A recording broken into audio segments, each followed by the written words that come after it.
This copyrighted telecast may not be reproduced, retransmitted, or used in any form without the authorized written consent of NASCAR Broadcasting. NASCAR would like to thank all of our loyal fans for your continued support, and we hope you enjoyed today's broadcast. Has been knocking on the door of victory lane ever since he came into this series. Had some mechanical problems the last couple of weeks as Will Kimmel. They're hoping to shake that all off. We're on board right now with Austin Wayne Self as he goes beside the number 54 of Matt Krzyzewski. Good battle there as they're side by side. And we have a car that's looped around the number 48, so we go under caution for the very first time as James Swanson has lost control coming out of turn number 2. Looks like no damage, though. Remember, 5 or 6 laps, that's a lot of rubber down. And we see Swanson is looped it over there, and it appears he was all by himself, but Grant Enfinger on his way by, so Enfinger has already made it past. And we're on board with Austin Wayne Self, a driver from Austin, Texas, and here he comes. He's right up on the backside of Daniel Suarez. He'll look down to the inside, and he's going to make the pass, bringing Krzyzewski with him. Looks like Tom Birdie, the 20 car, is around over in turns 1 and 2. He's down on the grass. There he is right there. I got to wonder if the 15 car didn't get the notice that the caution was coming out from his spotter.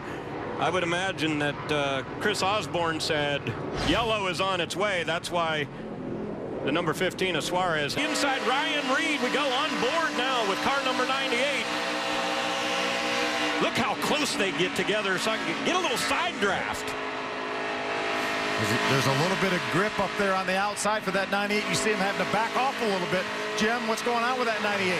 Well, what they're doing is they're trying to figure the car out. Austin Wayne Self and this team sat down yesterday, had a big meeting. And what they ended up saying was, we need to change a lot of things. It worked last year for this team. They ended up winning. But here's Jake Coughlin's nephew spinning. So Cody Coughlin brings out our third caution. Doesn't appear there's any damage to that number 55. We knew there was something wrong because he was falling back through the field. He ran up front, but we only got a lap or 2 at a time. When we ran 3 or 4 laps, then the handling issues showed up. Bodywork off. Take a look here as we see right to the back of him was Matt Tiff, but I'm not sure if there was contact before Cody was out of shape, but no matter what, he spins it, and those tires are going to be shot. Yeah, there was definitely some contact from the 52 of Matt Tiff, but as you mentioned, he may have gotten they're a little bit worse than they were last year, so it's really given some of these drivers some fits. Yellow is out, and it appears that Cody Coughlin may have another tire problem on the front straightaway. The 55 Jegs machine is going to take a left-hand turn, come back up pit road. Looks like the right front is blown once again.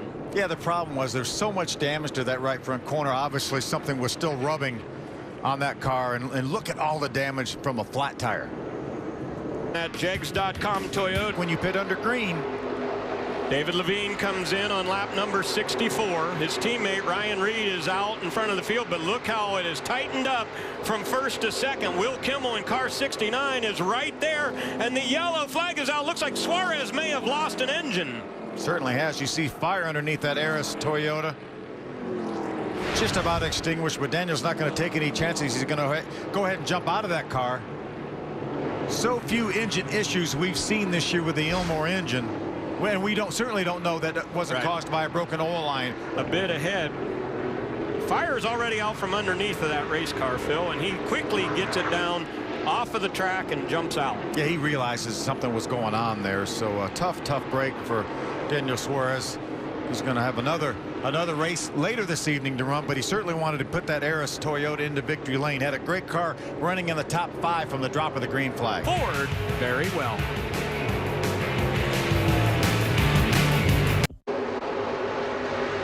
Welcome back to Chicagoland Speedway. Out front, it's Ryan Reed in car number 58. He is opening up the gap a bit now on Will Kimmel, but we see the number 98 of Austin Wayne Self has come to a stop, and he is right at the entrance to pit road. Let's see. He will go down pit road, but no caution. No caution. What happened to Austin Wayne? This was a battle for third right here. You see Matt Tiff gets a little bit loose, has to chase it up the hill. He makes contact with Austin Wayne Self. The problem is, I think he already ripped the valve stem out of that left rear tire. Watch that 98 when he gets down to turn number 3. That left rear tire goes down, and around he goes. You can see that left rear tire flat. And he had a handful of steering wheel trying to save that thing. the number 98, and he's in pit road. How about Jim? Pit road makes some adjustments. They definitely made that 23 car better. Looks like he might have the second spot. Chassis 320 for Will Kimmel. It's an old race car, but they've got it dialed in, and he has been running in the first, second, or third spot in almost every lap of this race. Kimmel has been out front for 26 laps, and let's get another update on Grant Enfinger from Jim Trado. Well, the worry one race ago was about if they had enough fuel to finish. As the point leader, they made the conservative call to come down and pit late. Since then, the team has thought about stepping back and say, if we can have a chance to race for the win, we will. But top fives is how we will survive. They are looking at points now, but this car is so good. Grant Enfinger smiling ear to ear behind that wheel because he knows they made the right changes. With crew chief Kelly Kowski, they did 4 different adjustments on their last pit stop, and this Chevrolet is flying. So Grant Enfinger moving up and now in second place, and the interval between he and Ryan Reed still at 5 seconds, but he is closing that gap. So Enfinger's car is really rolling along, and obviously they're looking at a big picture for a championship. They come out of the box and win the first 3 races of the season, but then they went through a real tough dry spell. He spun out at Salem, finished 13th, and then they went to Talladega, had a big crash, finished 28th, and then at Toledo, Phil, as you said, he was leading the race, had a problem, crash, finished 19th. It looked like things were going in the wrong direction. Yeah, then they righted the ship, and right now, as we watch Tom Hessert in the 77, he's runs in the 10th spot, finds himself 1 lap down. Remember, he pitted for fuel just before that caution flag came out. But Grant Enfinger would love to see a caution flag erase that 5-second disadvantage he has and try to race that 58 car of Ryan Reed for the end. Tom has a little bit of a dilemma because his wife Megan is due on July the 1st, so he's hoping that that baby comes between this race and Winchester, and being right in the thick of the points race this year, he said, boy, I hope that thing cooperates. So yeah, Tom told me it really could come any time now. As you mentioned, she's due July 1st, so he said for us to tell Megan just to hold off a little bit. He'll be home later. I told him the name Ray should be pretty high on the list. He said he's probably sure it's going to be maybe a Tom. A boy or a girl? Tom or Thomasina. Yeah, okay, all right. Here's David Levine, currently in 9th right now. That is a teammate to our front-running car, Ryan Reed. He's another car that pitted under green like Tom Hessert did, and right now he got in front of Tom Hessert, so he is the first car 1 lap down if the caution flag should come out. Couple of good runs. That is the Scott onboard as we go on with David Levine, currently running in 9th position. Really consistent runs for David Levine. We talk about the fact he's had 5 top 10 finishes this year. As a matter of fact, in the last 7 races, he's only had 1 finish worse than 11th, and that was an 18th at New Jersey on the road course. And while David Levine's running 9th, guess where Sarah Cornett-Ching is? She's 1 position ahead of him. She's running in 8th position, driving Tony Blanchard's number 2 car. So another good run for Sarah Cornett-Ching, and those guys neck and neck in that Scott Rookie of the Year championship chase. Yeah, 3 top 10s for her in the last 5 races, looking to make it 4 out of 6.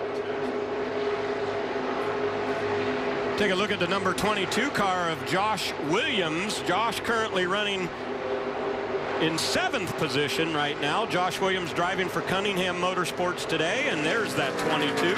I was talking to Josh down in the garage area this afternoon, and he said that car was just really loose for him. They made a lot of adjustments. He's got a solid run going, not what he was looking for. He finds himself right now about 15 seconds behind our leader, Ryan Reed.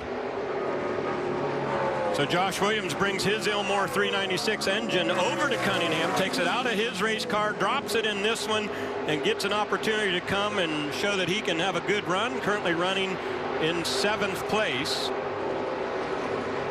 Just ahead of him is the number 54, the Elmira heat treating race car for Matt Kurziewski. You know, Matt was planning on just running Daytona and Talladega this year, but this Ilmore 396 program has given him an opportunity to expand his schedule, and now having another great run in that Costy's Energy Service Chevrolet. They had the engine, so they went out and found a car to run some of these races. Now he plans to run up to 10 races this year, up from 2 as you talked about. That's a fantastic deal, and he has been on a very good roll. Here's the Greenworks Toyota Camry. That is Frank Kimmel, and obviously we got a report from the pits that whatever adjustments that Ryan Pickle London made on that number 25 during the last round of pit stops didn't go well. Yeah, Frank just hasn't had the speed he had prior to that caution flag, prior to that pit stop. But sometimes you make some changes and they don't work. But Frank Kimmel still has a solid run going right now, up in the top 5. Kimmel's in the top 5, and right ahead of him is the Federated Auto Parts race car.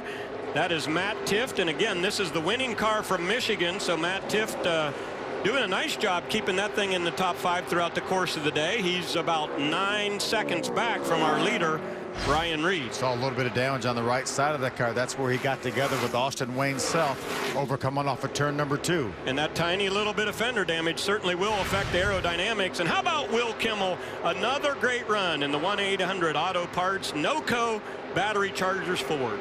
Yeah, Will finished 4th in this race last year. Looks like he made better that run in 3rd right now with just 3 to go.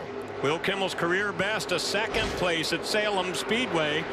We'll see if he can match that, but if he's going to do it, he's going to have to go by the Alamo Chevrolet of Grant Enfinger. Enfinger, our point leader coming into this race, 6 seconds behind Ryan Reed.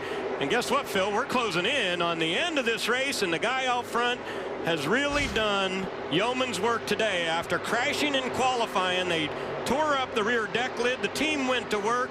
And the number 58 of Ryan Reed has been on a rail. I was down in the garage area when they brought that car in on the wrecker, and those guys didn't hesitate. They were already gathering stuff, getting the backup car out so they could get the deck lid off and whatever other parts they may need. Never a second's worry about getting that car ready, and obviously they did a nice job putting it together. Ryan Reed picked up his first win in the Xfinity Series at Daytona in the season opener this year. And he has had a great race car today as we're coming up on 1 to go. White flag is out right now as Ryan Reed crosses the start-finish line at Chicago. Right now, Ryan Reed's going to hold his breath for about 31 seconds here because the Arca Racing Series will finish under green. If the caution were to come out right now, they would restart this race, but Ryan Reed hopes that's not going to happen. What a great job for Lyra Motorsports. Car number 58 had damage. They put it back together, and Ryan Reed has taken it from the back of the field all the way to the front. He has been out front for 69 laps of today's race, and he is going to come down the front straightaway. Ryan Reed is going to win at Chicagoland. How about a first-time winner here in the Arca Racing Series? Teddy Brown, the crew chief, hugging the car owner, Carlos Lyra. Those guys had a lot of work to do, and how about a happy Father's Day present for his dad, Mark? How about that?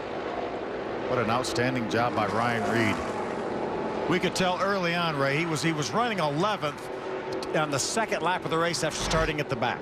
Made fast progress to the front in that Lilly Diabetes and Momo Ford. Carlos Lyra will pick up his first win as a car owner, and Ryan Reed is now a winner in the Arca Racing Series presented by Menards. You know he's been waiting to do this. A little bit of a burnout here. He fires it up, spins it out on the front straightaway, and when we come back, we'll hear from our winner. A dominating performance today for car number 58. Ryan Reed, the winner here at the Chicagoland Speedway. He's the winner of the Scots 150.